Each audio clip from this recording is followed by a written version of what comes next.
how are you? And in the previous lecture we did some problems and one topic, electric energy and electric power and heating effect of current. Clear? So today I will solve some problem and then some topics. और जैसा कि अभी आपको पता होगा school वालों ने ये अनाउंस कर दिया है कि आपके मई टेस्ट होंगे, तो आप तैयारी करते रहें साथ साथ। एक आर्ट टेस्ट आपका हो गया कल और एक अभी मैं मंडे या ट्यूसडे आपको बता देता हूँ कि मंडे ट्यूसडे में आपका ये मान के चलिए कि सेकंड चैप्टर करंट ये इलेक्ट्रिक पोटेंशियल और कैपेसिटर का टेस्ट है, तो इसको आप तैयार कर लें।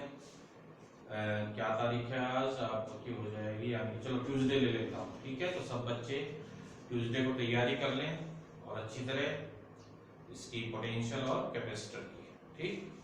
चलिए अब स्टार्ट करते हैं कुछ प्रॉब्लम्स के साथ और उसके बाद कुछ टॉपिक्स। तो फर्स्ट प्रॉब्लम मैं आपको करा रहा हूं, देखिए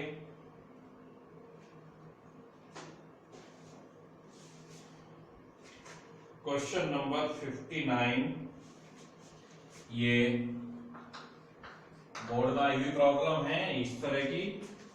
ये ग्राफ गिवन है आपको, आपने देख लिया। On x-axis there is a current in ampere, I in ampere, and on y-axis there is a voltage in volt, V in volt,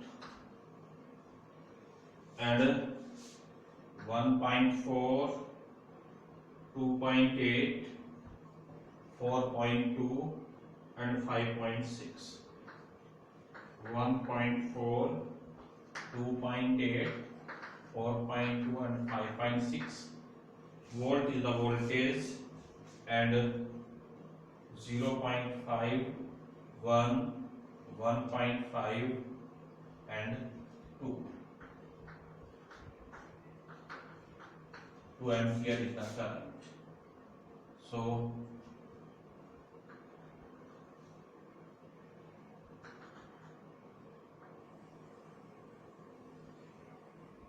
this is the graph between the four cells each of identical EMF E. These are four cells of each of identical EMF E. Internal resistance are connected in series to a variable resistor. Figure shows the variation of terminal voltage of the combination with the current output. Given है, तो what is required? Number एक, what is the EMF of each cell? A क्या पूछ रहा है? What is the EMF of each cell? देखिए, V for what current for the cell does the maximum power? Calculate the internal resistance of each cell. B for what current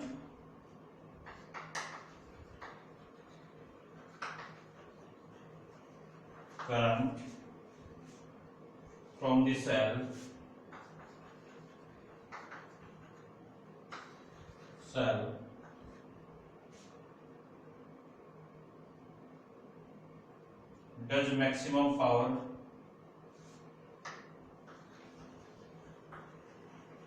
maximum power dissipated.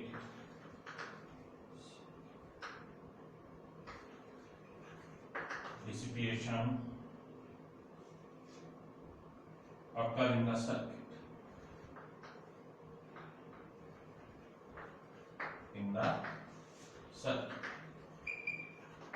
Or C, calculate the internal resistance of each cell.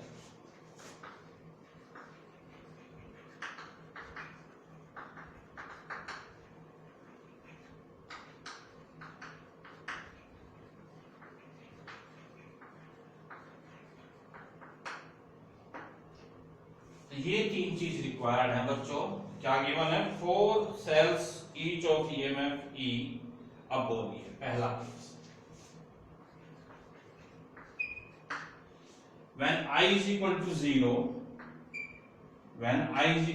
EMF कितना है? 5.6, तो ये आ जाएगा आपका when I is equal to 0 for E is equal to 5.6, तो E is equal to 5.6 by 4, 1.4 volt. 1.4 volt is the EMF of each cell. अब आप देखिए बच्चों, बीम पार्ट के लिए क्या कह रहा है, for what current for the cell does the maximum power dissipated. देखिए क्या कह रहा है ये, कभी भी मैक्सिमम पावर जब डिसिपिएट होती है फॉर आइडेंटिकल सेल के लिए, तो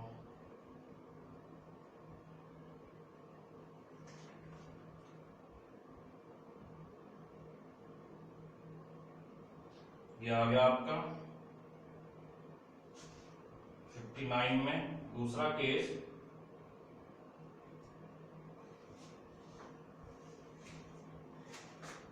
for internal resistance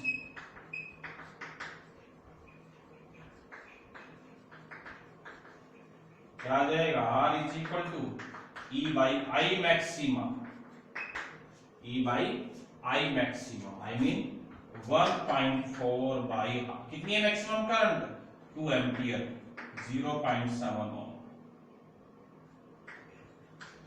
So internal resistance of the cell is 0.7 ohm। और बच्चों क्या पूछा है, for what current the from the cell does the maximum power dissipated। याद रहे ये कंडीशन है, for maximum power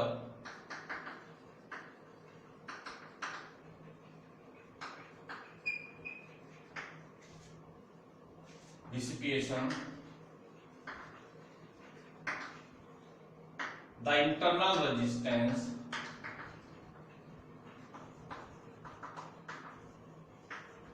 is equal to external resistance।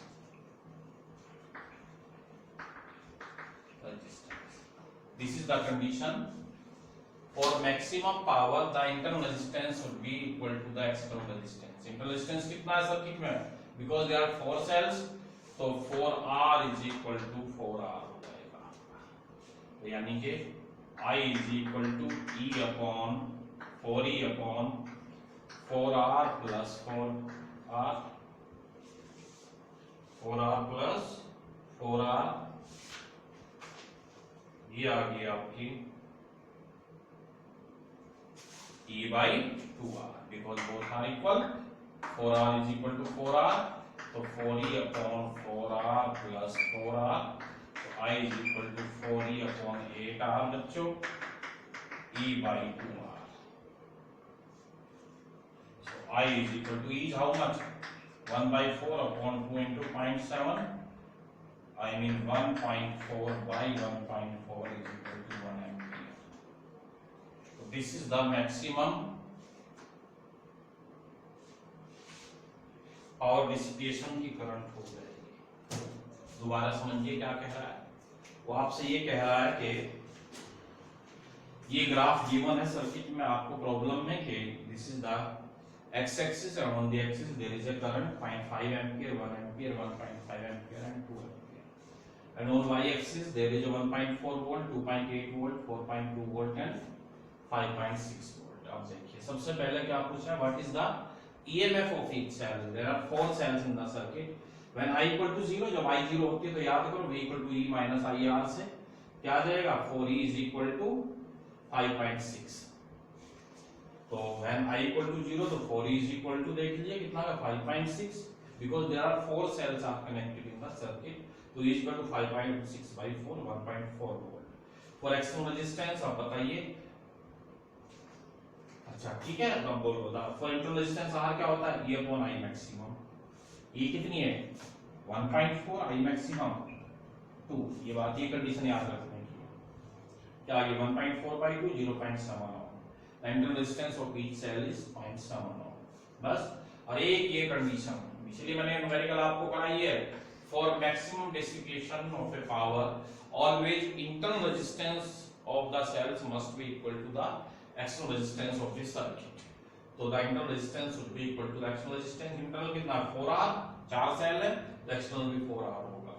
तो द आई करंट क्या आ जाएगी 4E/4R plus 4R, 4 capital R plus 4 small r। Capital R 4R is equal to कितना है स्मॉल 4R के, तो 4 is equal to 4R plus 4R 8R E/2R। ये आ गया आपका complete. I equal to 1.4/1.4 that is 1 ampere maximum dissipation होगा। अब आप देखिए क्लियर ये न्यूमेरिकल। चलिए अच्छा न्यूमेरिकल है, डिफरेंट टाइप है, इसलिए मैंने आपको करा दिया, फिर आपको प्रॉब्लम आए। अब चलिए नेक्स्ट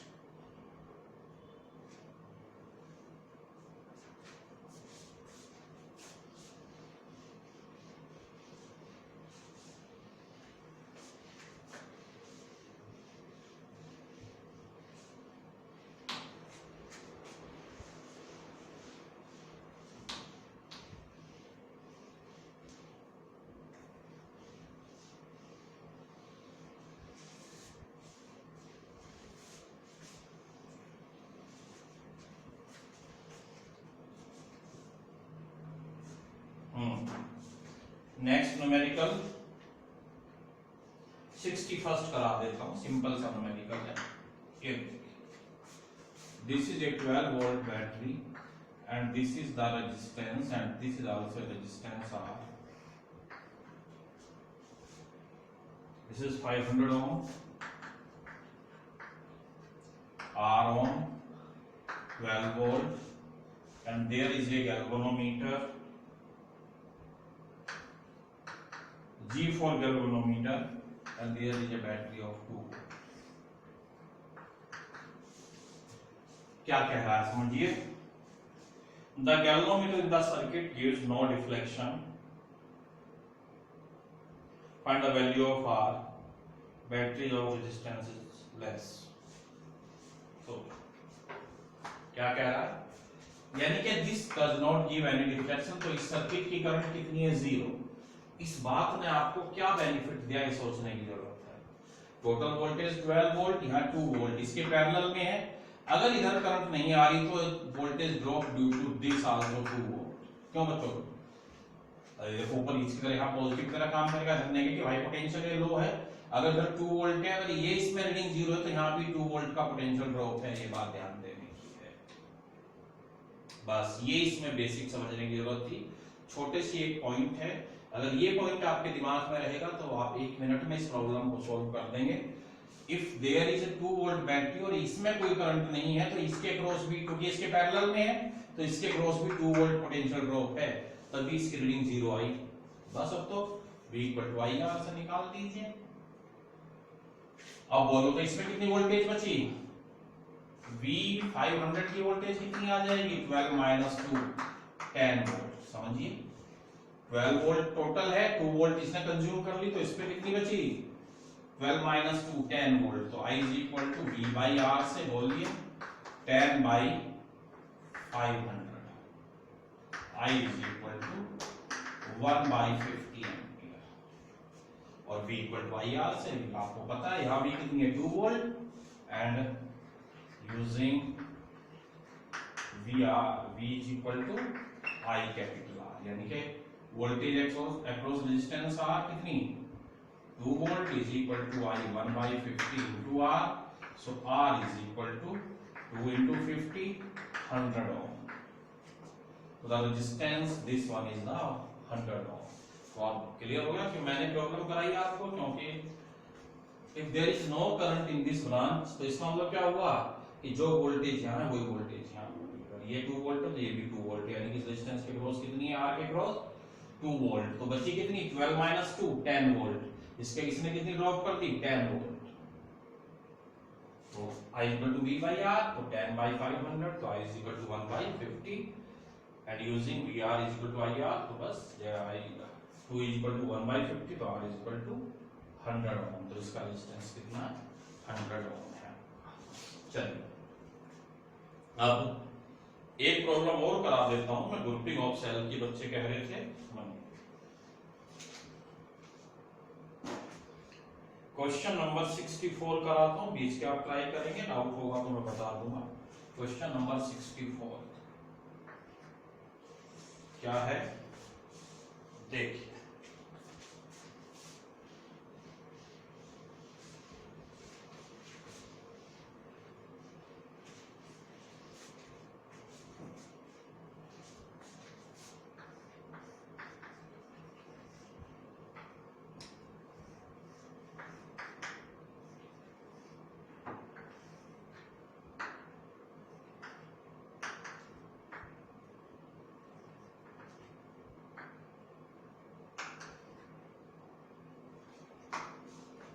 एक पार्ट करा देता हूं, दूसरा आप खुद कर लेंगे, doesn't matter. In the two circuits shown in the figure determine the reading of the voltmeter and ammeter। Voltmeter और एमीटर की रीडिंग बतानी है आपको। determine the reading of voltmeter and ammeter। देखिए, try to understand my point। अगर इसमें आप सोचिए करंट किस डायरेक्शन में फ्लो करेगी, ये 9 वोल्ट है, ये 6 वोल्ट है, कौन सी बड़ी बैटरी है, ये बड़ी है, तो पॉजिटिव से इस तरफ करंट जाएगी। क्लियर? आप बताइए क्या आ जाएगा? I is equal to E1 minus E2। Suppose this EMF of this cell is E1 and EMF of this cell is E2। E1 minus E2 upon R1 plus R2। I is equal to 9 minus 6 upon 1 plus 1, 3 by 2। I is equal to 1.5 ampere।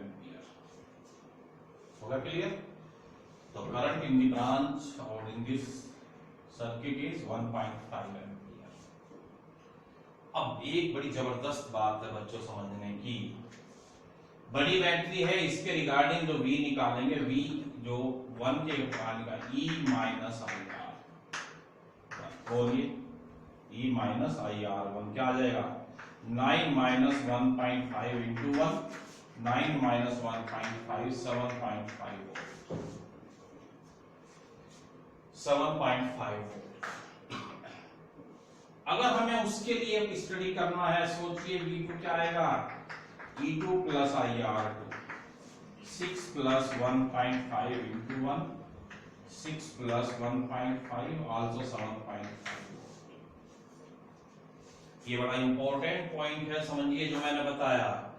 बड़ी battery में क्या है? V equal to E minus I R, लेकिन छोटी battery जिसकी voltage 6 volt थी उसके साथ क्या आएगा? E2 plus IR2, 6 plus 1.5 into 1, 6 plus 1.5 7.5 volt. What does it mean? एक मैं आपको बड़ा बेसिक कंसेप्ट बताता हूं जो आपके घरों में यूज हो रहा है। यहाँ क्या हो रहा है?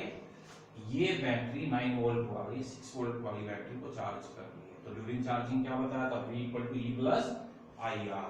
तो याद रहे इस तरह के सर्किट इसका अगला भी है, जो छोटी बैटरी है उसमें क्या हो जाएगा? E प्लस IR, और बड़ी बैटरी के साथ E माइनस IR। क्लियर हो गया? ये वेरी इजी। इसका सेकंड पार्ट है, वो भी आप सेम है, ऐसे कर लेंगे, कोई प्रॉब्लम भी नहीं है, नो डाउट। क्लियर? चलिए ये प्रॉब्लम मैंने आपको करा दी, तो इस तरह ये सेल की प्रॉब्लम होगी, दो सेल कनेक्टेड है, इनको सॉल्व कीजिए। चलिए ये प्रदीप की प्रॉब्लम से जो हम कर रहे हैं आपको पता ही है। इसकी जो 70 प्रॉब्लम है वो थ्योरी है टोटल आपकी। दो सेल की पैरेलल ग्रुपिंग थी, उसमें जो आपने एक्सप्रेशन बनाई थी उसमें आप V को I इंटू कैपिटल R रख देना बस। V जो है उसकी जो एक्सप्रेशन बनाई थी आपने, याद होगा कुछ, क्वेश्चन नंबर 70 का हिंट दे रहा हूं। I इक्वल टू क्या लिया था आपने? I1 प्लस I2, तो क्या आ गया था ये? E1 by R1 minus V by R1 plus E2 by R2 minus V by R2, और I is equal to E1 by R1 plus E2 by R2 minus V common लिया था 1 by R1 plus 1 by R2। Just replace this V is equal to IR से आप replace कर देना, आप अपने आप सोल्व कर देंगे पूरा numerical. E1 by R1 plus E2 by R2 minus I into R 1 by R1 plus 1 by R2। Clear सबको? तो आपको मैंने इसका हिंट दे दिया है, बस आपको जो डेरिवेशन किया था parallel grouping of two cells of different EMF and different internal resistance, उस केस में आप ये एक्सप्रेशन आपने निकाली थी, इसमें आप V को क्या रख देंगे? IR, और ये IR रख दिया मैंने, बस अब आपको सॉल्व करना। इसको इधर ले आइए, एलसीएम ले दीजिए, डिवाइड कर दीजिए, you will find your result easily. Clear हो गया सबको? चलिए ये न्यूमेरिकल भी मैंने आपको समझा दिया है। इसके बाद मैं आपको कराता हूं एक न्यूमेरिकल इलेक्ट्रिक पावर का 71st, और फिर थ्योरी करते हैं एक दो topic then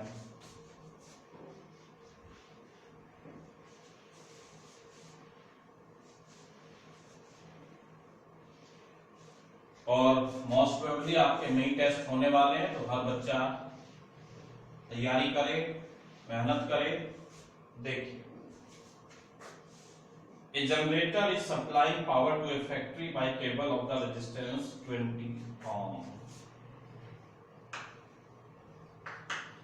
A generator is supplying the power of a factory by a cable of resistance 20 ohm. If the generator is generating power P is equal to 50 kilowatt, power at V is equal to 5000 volt,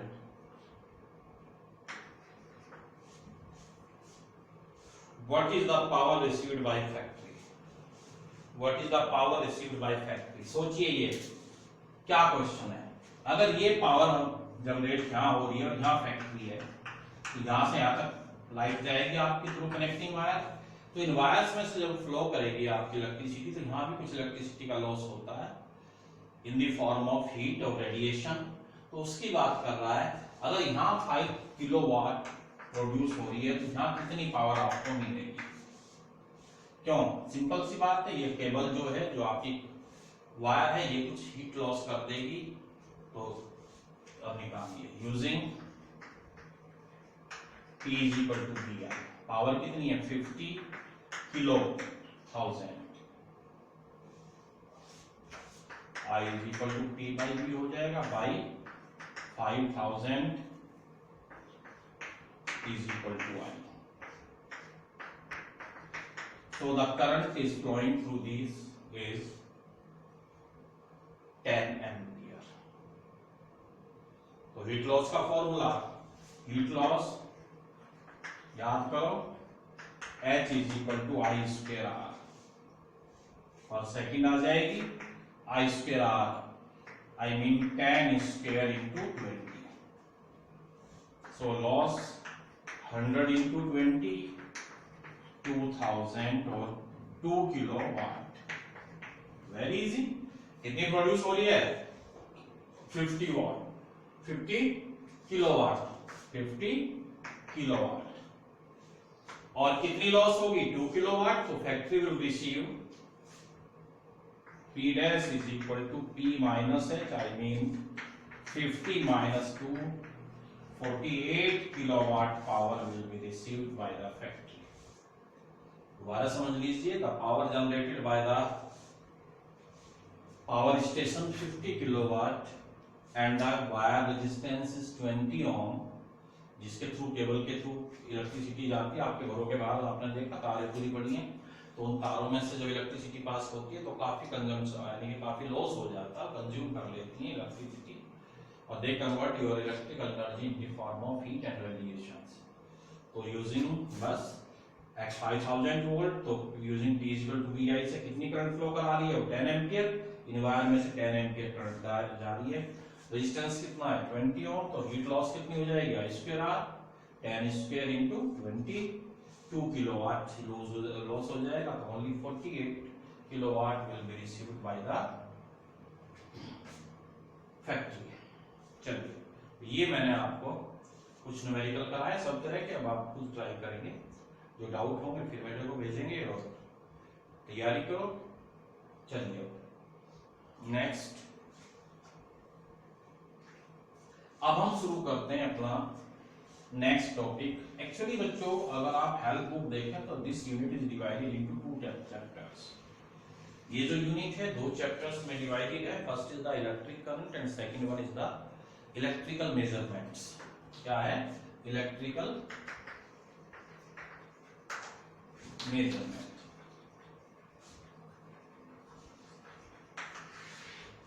तो कुछ complex circuits को solve करने के लिए कुछ ऐसी theories बनी। तो basically to solve the complex circuits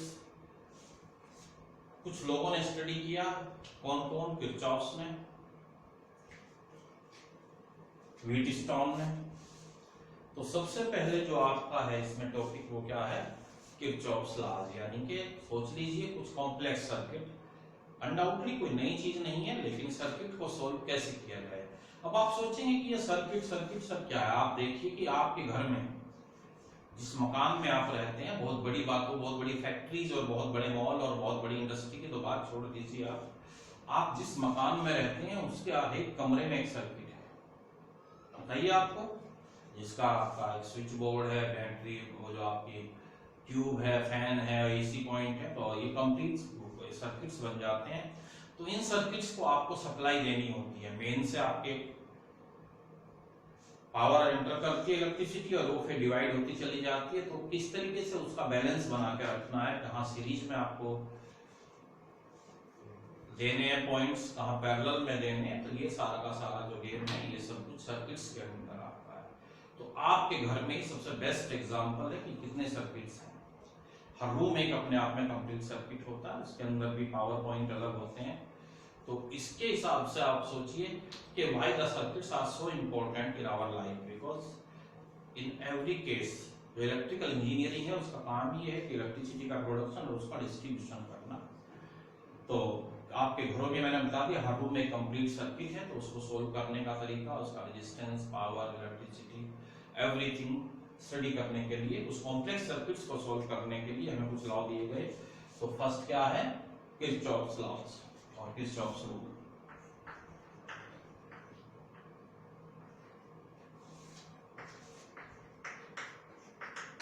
Kirchhoff's law, Kirchhoff दोबारा नाम आ रहा है, बहुत अच्छे साइंटिस्ट में, आपने प्लस वन में पढ़ा है, इनका रेडिएशन में ना रूल था। तो ऐसे ही तो लॉ यहाँ दिया था, अब कुछ लॉ यहाँ दिए इनके। There are two laws, it is used to solve the complex circuits.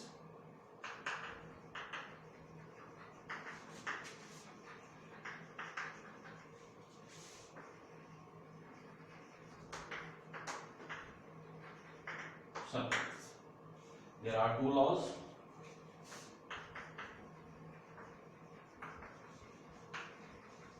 Or rules. Number 8, Kirchhoff's first law or Johnson law. Junction law. Very easy. It states that the algebraic sum of the electric current at a junction is zero. सोचिए junction क्या होता है? Railway में junction होते हैं जहाँ एक दो से ज्यादा लाइनें मिलती हैं। तो ये पॉइंट जंक्शन हो गया, मान लीजिए वो आने वाली करंट क्या I1, I2, I3 और सपोज जाने वाली करंट I4 है। तो क्या कहता है किरचॉफ कि always incoming current is always equal to the outgoing current और the algebraic sum of the electric current at a junction is zero. सोचिए वाटर का फ्लो आप जानते हैं, बड़ा इजीली आपने देखा प्लस वन में, एक पाइप लाइन से कुछ पानी आ रहा है कुछ इससे कुछ इससे, तो अगर कहीं भी कोई सोर्स या लीकेज नहीं है तो सारा पाइप पानी उससे जाएगा। इसका भी आप देखिए आपके घर में जो आपका वेस्ट सिस्टम है, नीचे का पानी निकलने का सिस्टम है, तो हर उससे जाके मेन पाइप लाइन में मिलता है, वो चला जाता है, बाहर निकल जाता है आपका। तो इसी तरीके से current states that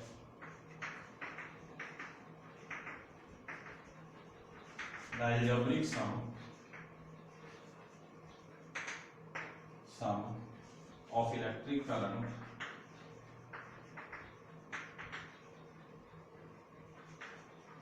at a junction is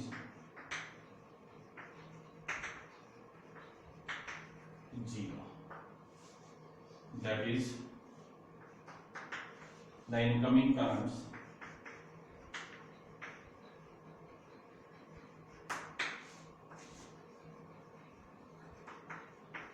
are equal to the outgoing currents. यानी कि क्या बन गया?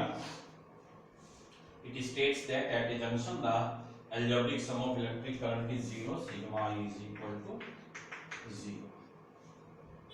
Incoming currents are taken as positive, so I1 plus I2 plus I3 is equal to I4. देखो ये हो गया. Incoming currents are equal to outgoing currents, so I1 I2 plus I3 is equal to I4, यानी कि I1 plus I2 plus I3 minus I4 is equal to 0. So you can say incoming currents are taken as positive and outgoing currents are taken as negative. Clear हो गया. Incoming currents को हम क्या लेते हैं? Positive and outgoing currents are taken as negative. हाँ, एक number में एक बात पूछा गया था, on which law of conservation it depends.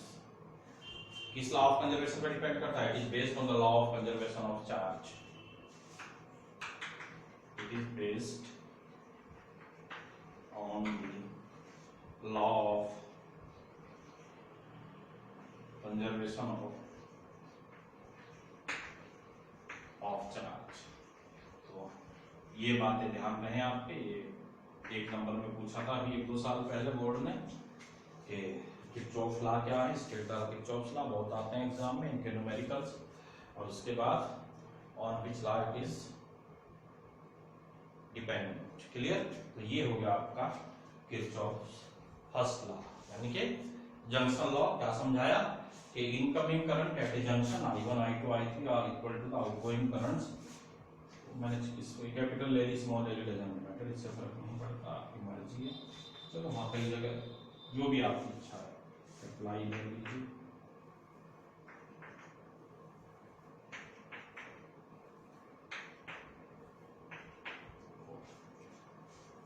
Clear. तो ये हो गया आपका जंक्शन. ठीक है. चलिए अब दूसरा लॉ जो है हमारा वो क्या है? लूप रूल या लूप लॉ. तो अब हम करते हैं Kirchhoff second law.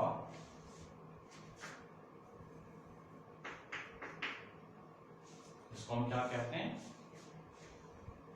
Loop law.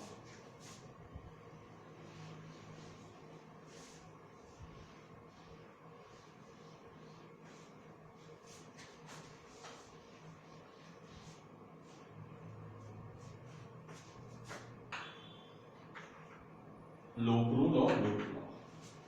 Kirchhoff second law, loop law. तो ये है आपका किरचॉफ का सेकंड लॉ. तो किरचॉफ सेकंड लॉ और लूप लॉ. लूप जानते हैं आप, जहां से चलते हैं वहीं याद है. सपोज देखिए कि लूप है, ये व्यक्ति EMF E1 की, ये E2 की. Internal resistance of this cell is R1 and internal resistance of this cell is R2 and external resistance is capital R in this loop. A, B, C, D. तो loop बनाना समझ में आया आप सब लोगों की कि जहां से आप स्टार्ट करते हैं वहीं दोबारा आ जाइए. A से स्टार्ट हुए, A, B, C, D, A. तो this complete closed circuit is called closed loop. So it states that in any closed loop the algebraic sum of EMF, it states that in a closed loop the algebraic sum of EMF is equal to the sum of the products of electric current and sum of the products of electric current and resistances.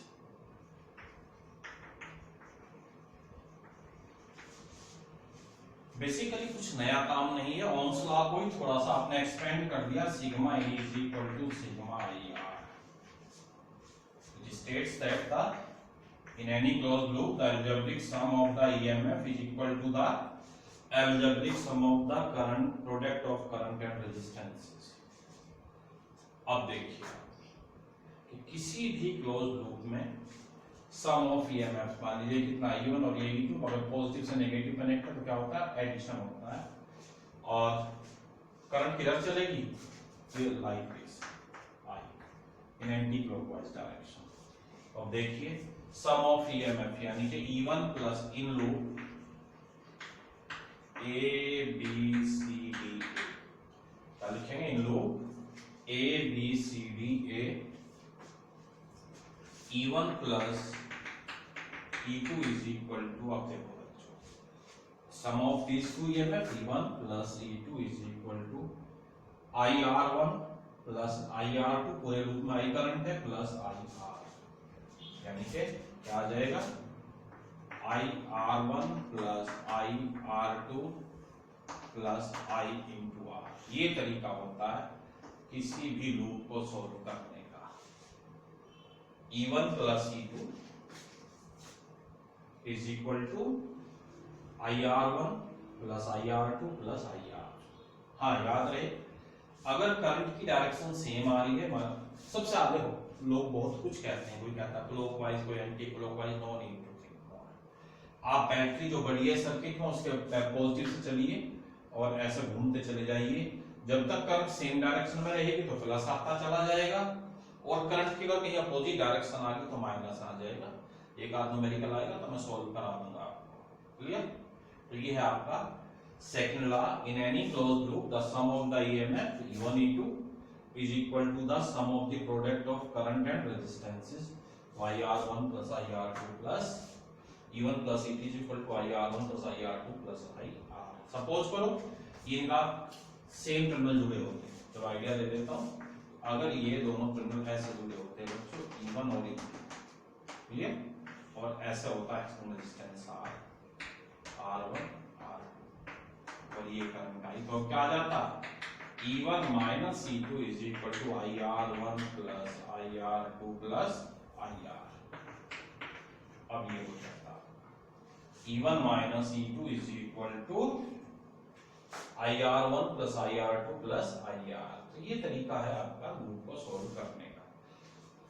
हाँ ये भी याद करो, मैंने वो first law क्या बताया था, it is based on the law of conservation of charge, और ये it is based on the law of conservation of energy. It is based on the law of conservation of energy.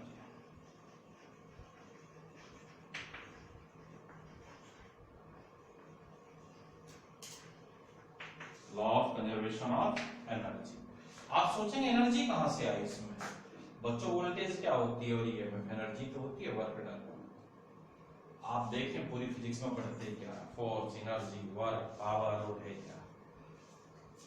तो it is based on the law of conservation of energy, clear, because voltage is the work done और energy. Definition पे जाइए, क्या थी voltage की definition, amount of work to bring a unit charge from one end to other end from infinity to any point like this.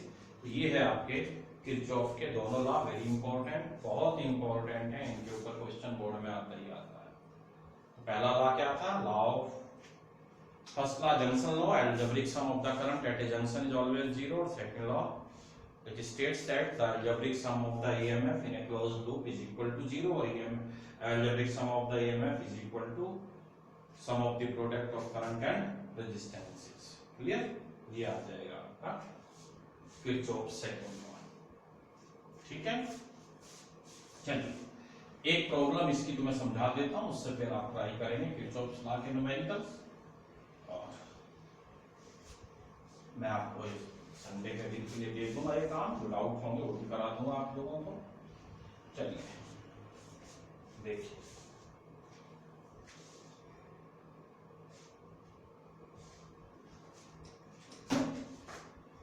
First question है Kirchhoff law का, question number है आपका ये 98 से। देखो बच्चों, there are two batteries of EMF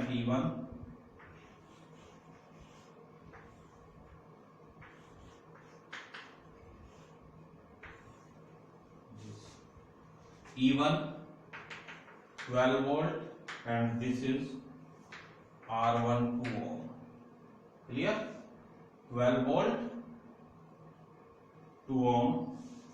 This external resistance is 4 ohm and this resistance is 6 volt. EMF E2 6 volt and R2 is equal to 1. तो ये है आपकी find the potential difference across each cell. Find the potential difference across each cell.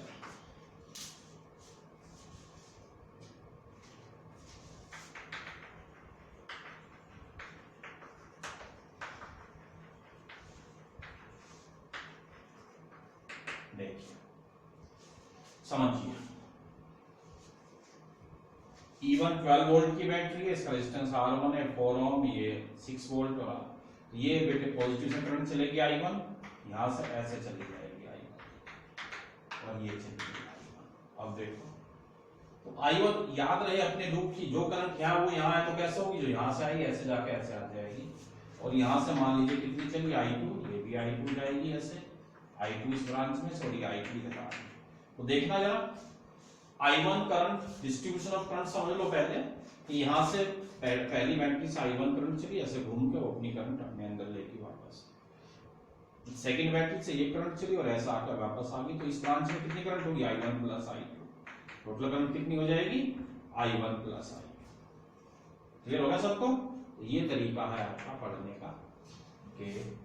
अब देखिए loop A B C D जरा सोचना, कुछ mathematics के बेसिक दिमाग में आपके रहने चाहिए. आपको क्या चाहिए, voltage across the each battery क्या होगी, जरा दिमाग में उल्टे चलो आंसर से. V1 क्या आ जाएगा, E1 माइनस I1 R1. समझ में आ गया. V2 क्या आ जाएगा, E2 माइनस I2 R2 होता है. तो V1 कितना आएगा इसके across, E1 minus I1 R1. इसके अक्रॉस कितना आएगा, सॉरी सेकंड के V2 E2 minus I2 R2. तो आपको किसकी वैल्यू चाहिए, I1 और I2 की. कितनी अननोन क्वांटिटी है, 2. अगर 2 नोन क्वांटिटी है तो बच्चों 2 इक्वेशन बनानी पड़ेगी. एक बात समझ में आ गई. क्या कहता है मैथमेटिक्स कि अगर हमारे पास कोई भी अननोन क्वांटिटी जितनी है किसी भी प्रॉब्लम में, उतनी मिनिमम इक्वेशन चाहिए.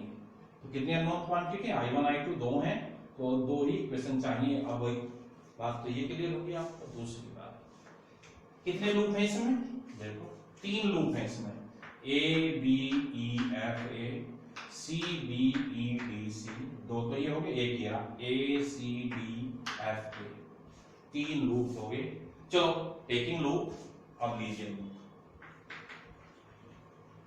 Taking loop A B E F A. बोलिए E1 is equal to I1 plus I2 into R plus I1 R1. समझो बच्चों मैंने एक्सप्रेशन. E1 इस लूप में बैटरी है, E1 इज इक्वल टू यहाँ कितने करंट है, I1 plus I2 into R plus I1 into R1. दीजिए सब वैल्यूज. तो 12 is equal to I1 plus I2 into 4 plus 2 into I1. कितना डिस्टेंस है, 2 ओम. कितना आ गया, 12 is equal to 4I1 here, 2 ये 6I1 plus 4I2. चाहो तो 2 से डिवाइड कर दो. 6 is equal to 3I1 plus 2I2. Equation first. दोबारा समझ लो. ये लूप लिया आपने A B E F A. इसमें battery E1 is equal to I1 plus I2 R, जहां भी रेजिस्टेंस है, प्लस I1 into R1. ये रहा I1 plus I2 into R plus I1 R1. Values रख दी आपने. ये हमारी फर्स्ट इक्वेशन बन गई. अब टेकिंग लूप नीचे वाला ले लीजिए, C B E D C. तो बेटे यहां से चलता हूं, वही लिखता हूं C B E D C. चलो यहां से E2 इज इक्वल टू, बनाइए expression. E2 is equal to I1 plus I2 into R plus I2 R2. I2 R. तो 6 is equal to I1 plus I2 into 4 plus I2 into 1. तो क्या आ जाएगा, 6 is equal to 4I1 plus 5i2 second equation 4i1 plus 5i2। बस अब आप mathematics में जानते हैं सॉल्व करना। ये कितना 3i1 है या 4i1 है या 2i1 है या 2i2 है 5i2 है, जैसे कि सिंपलीफाई करना चाहो एजुकेशन। अगर इसको 5 से मल्टीप्लाई कर लूं और इसको 2 से, तो ये i2 कट जाएगा। चलो मैं आपको तीसरी इक्वेशन बना के दिखा देता हूं, यूज नहीं करेंगे आप। In loop A C D F A क्या बनेगी E1 माइनस E2। देखिए इसका भी पॉजिटिव इसका पॉजिटिव एक साथ कनेक्ट है। अब यहां से चलिए आप देखना जरा, आप समझाने के लिए आप ऐसे चल रहे थे लेकिन करंट की डायरेक्शन अपोजिट आ गई, तो माइनस I2 R2 आएगा equal to minus I2 R2। देखो दोबारा समझो, आप बड़ी बैटरी के पॉजिटिव से चले ऐसे, यहाँ पर रेजिस्टेंस तो नहीं, जैसे मैं यहाँ आया इस ब्रांच में करंट कितनी है यहाँ I2 और रेजिस्टेंस कितना R2, लेकिन यहाँ जाने के बाद फिर करंट ऊपर आ गई है, यहाँ से वापस चली गई प्लस I1 R1। ये इक्वेशन बनेगी। देखो 12 minus 6 is equal to I2 minus I2 into 1 plus 2 into I1। इससे याद है आपका 6 इज इक्वल टू कितना आ गया बच्चों 2I1 माइनस I2। और भी आसान होगी, ये लो इसको 2 से मल्टीप्लाई कर लो और इसमें ऐड कर दो तो I2 कट रहा है। 12 is equal to 4I1 minus 2I2 और ये कितना है 6 is equal to 3I1 plus 2I2 adding cut गया। ये लो 18 is equal to 7I1 I1 is equal to 18/7 ampere 18/7 ampere I1 आ गई 18/7 एम्पियर।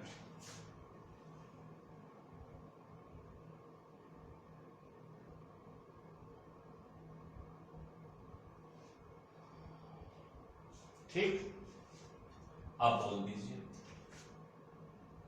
I2 निकाल दो तो कुछ है ही नहीं, आप ये लो यहां से I2 आ जाएगी। इसको I2 इज इक्वल टू क्या आ गया, मैंने तो चलो इससे ही कर दिया from third I2 is equal to 2I1 minus 6 2 into 18/7 minus 6 36/7 minus 6 642 कितना आ जाएगा बच्चों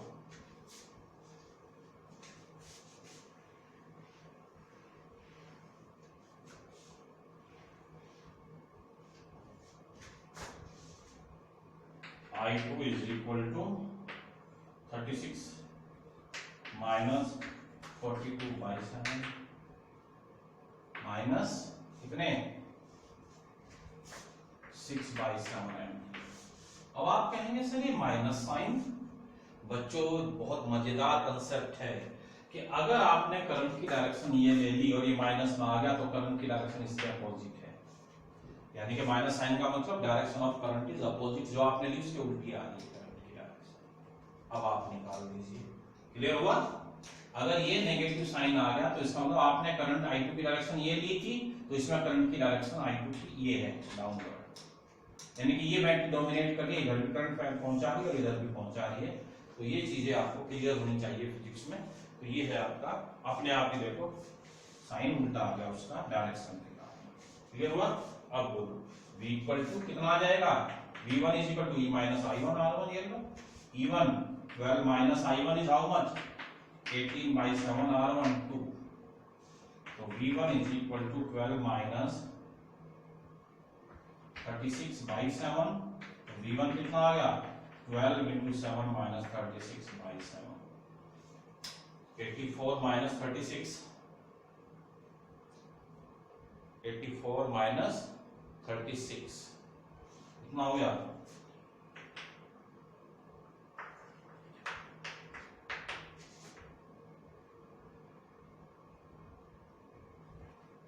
बाई 7 वोल्ट। ये देख लीजिए आपका वोल्टेज कितनी आएगी 48/7 यानी के वोल्ट। तो ये आपका देखो ये आंसर है, तो ये आ गया आपका, क्लियर सबको।